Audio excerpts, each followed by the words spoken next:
আজকের নবম দশম শ্রেণীর বিজিএস এর নবম অধ্যায়ের জাতিসংঘ ও বাংলাদেশ এই অধ্যায় থেকে আমাদের আলোচনার বিষয় জাতিসংঘ সৃষ্টির পটভূমি, জাতিসংঘের সদস্যপদ, জাতিসংঘের উদ্দেশ্য এবং বাংলাদেশের জাতিসংঘের ভূমিকা এবং কার্যক্রম। এই বিষয়গুলো নিয়ে হলো আজকের আমাদের ক্লাসের আলোচনার বিষয়। প্রথমে আলোচনা করা যাক তাহলে জাতিসংঘ সৃষ্টির পটভূমি। যুদ্ধ কখনো জাতিতে জাতিতে সংকট নিরসনের পথ হতে পারে না এবং যুদ্ধ ডেকে আনে ভয়ঙ্কর ধ্বংসলীলা এবং মানব জাতির জন্য অবর্ণনীয় দুর্ভোগ এবং দুর্যোগ। এ কারণে 20 শতকের ইতিহাসে আমরা দেখতে পাই যে পৃথিবী জুড়ে দুটি বিশ্বযুদ্ধ আমরা দেখতে পাই এবং গত শতকের প্রথম বিশ্বযুদ্ধে, যেটি 1914 থেকে 1918 সাল পর্যন্ত হয়েছিল, প্রথম বিশ্বযুদ্ধ, দ্বিতীয় বিশ্বযুদ্ধ হয়েছিল 1939 থেকে 1945।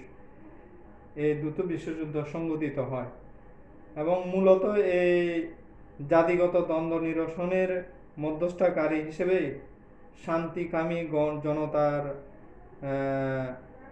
যুদ্ধের ধ্বংসলীলায় চুপ করে থাকেনি।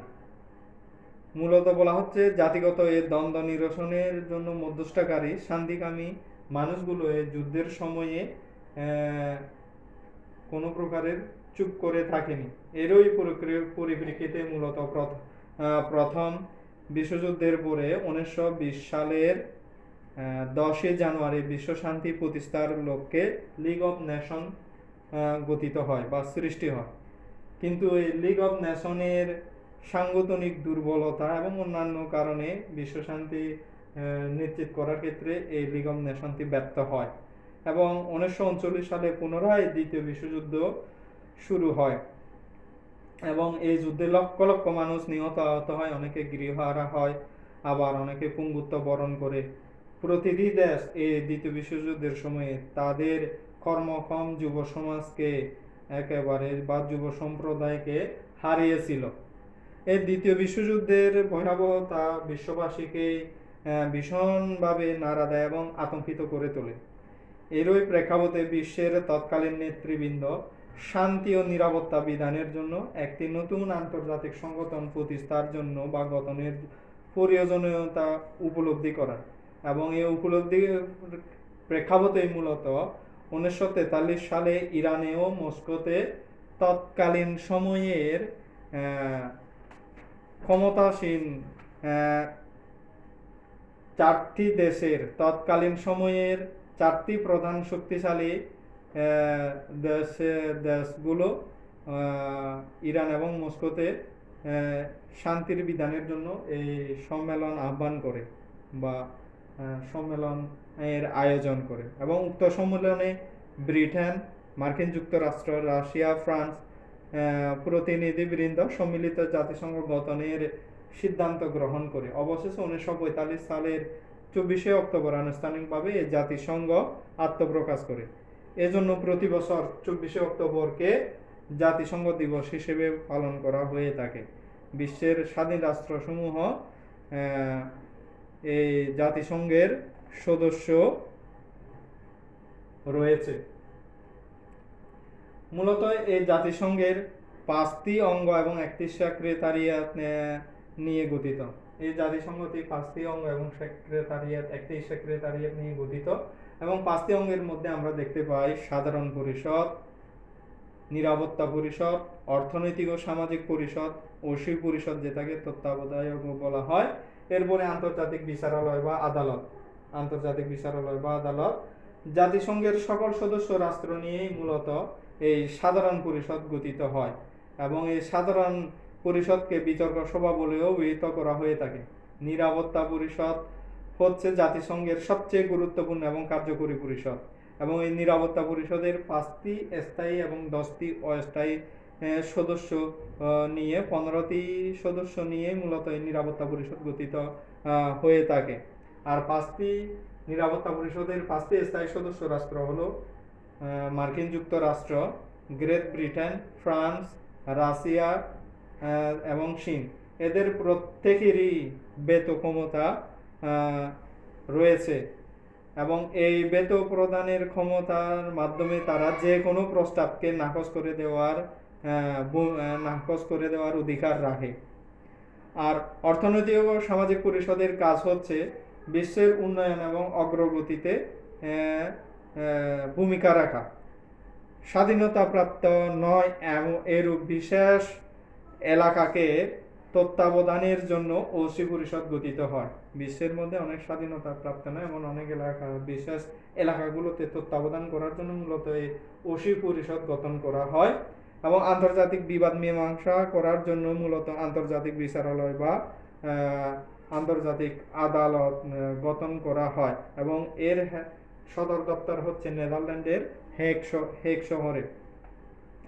সেক্রেটারিয়েট হচ্ছে জাতিসংঘের প্রশাসনিক বিভাগ এবং সেক্রেটারি জেনারেল বা মহাসচিব হলেন এর নির্বাহী প্রধান, জাতিসংঘের নির্বাহী প্রধান। আর আমেরিকার নিউ ইয়র্ক শহরে মূলত জাতিসংঘের সদর দপ্তর অবস্থিত বা জাতিসংঘের সদর দপ্তরের অবস্থান। এরপরে আসতেছে জাতিসংঘের সদস্যপদ।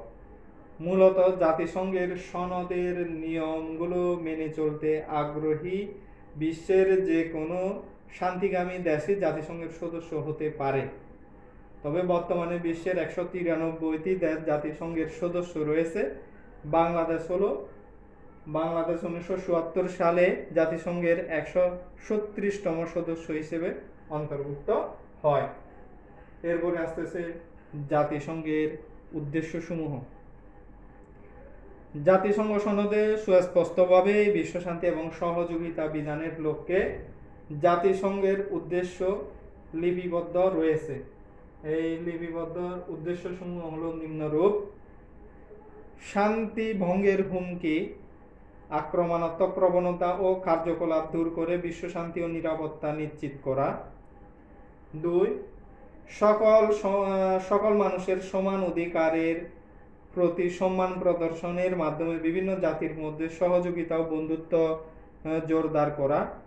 অর্থনৈতিক, সামাজিক ও সাংস্কৃতিক ক্ষেত্রে সকল জাতির মধ্যে সহযোগিতা করে তোলা। 4. জাতি, ধর্ম, বর্ণ নির্বিশেষে সকলের স্বাধীনতা ও মৌলিক অধিকারের প্রতি সম্মান ও শ্রদ্ধাবোধ গড়ে তোলা। আন্তর্জাতিক আইনের সাহায্যে আন্তর্জাতিক বিরোধের শান্তিপূর্ণ সমাধান নিশ্চিত করা। প্রত্যেক জাতির আত্মনিয়ন্ত্রণ অধিকারের স্বীকৃতি ও তা সমুন্নত রাখা এবং উদ্দেশ্যসমূহ বাস্তবায়নের জন্য জাতিসংঘের কার্যধারা অনুসরণ করা। এই জাতিসংঘের উদ্দেশ্যগুলোর মধ্যে আমরা এই সাতটির উদ্দেশ্য আমরা দেখতে পেলাম। এরপরে আস্তে আস্তে বাংলাদেশে জাতিসংঘের ভূমিকা এবং কার্যক্রম। বাংলাদেশে জাতিসংঘের সব কটি অঙ্গ সংস্থানের মিশন রয়েছে বাংলাদেশের মধ্যে।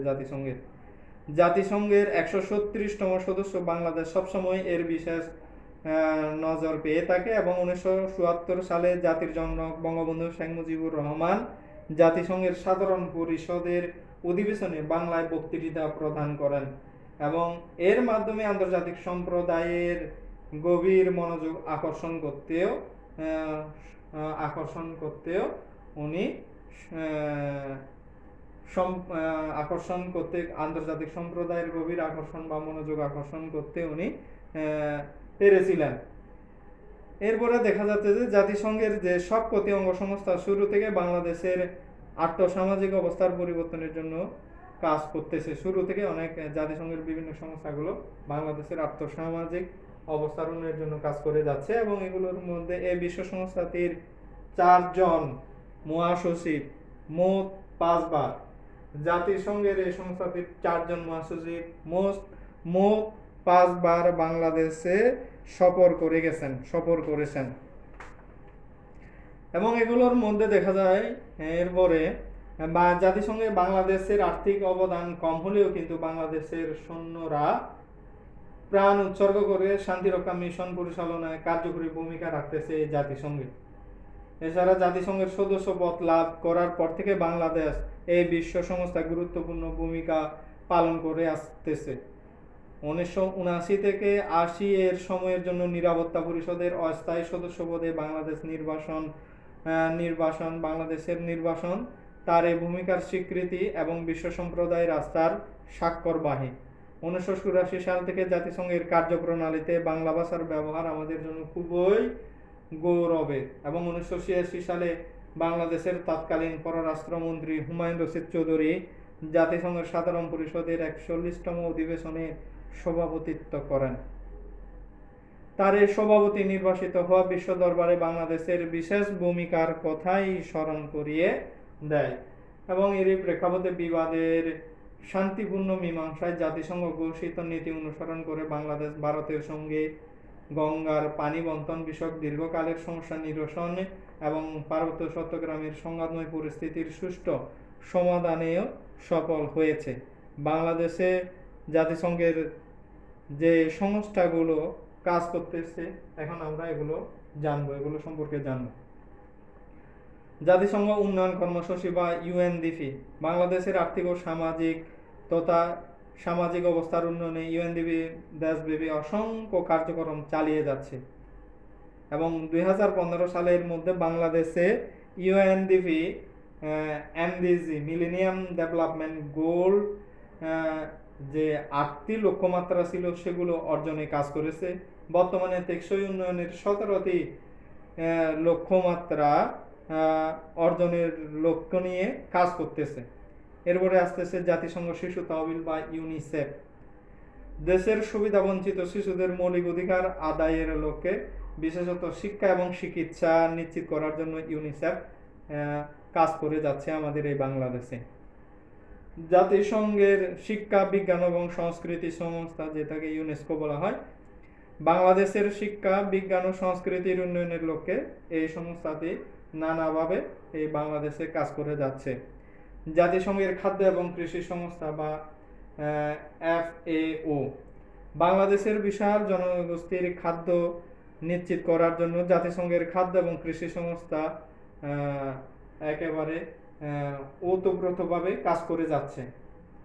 বিশ্ব স্বাস্থ্য সংস্থা বা WHO স্বাস্থ্যক্ষেত্রে বিশ্ব স্বাস্থ্য সংস্থা বাংলাদেশের বিভিন্ন কর্মসূচি পালন করতেছে, যেমন বাংলাদেশের পোলিও নিয়ন্ত্রণে বা পোলিও নিবারণের জন্য শিশুদের বিভিন্ন ধরনের ওষুধ খাওয়াচ্ছে এবং টিকা দিচ্ছে। উদ্বাস্তু বিষয়ক জাতিসংঘ হাই কমিশনারের কার্যালয় বা UNHCR বাংলাদেশ মিয়ানমার ইস্যুতে এই কার্যালয় মধ্যস্থতা করতেছে এবং বিশাল শরণার্থী পালনের খরচেও অবদান রাখছে।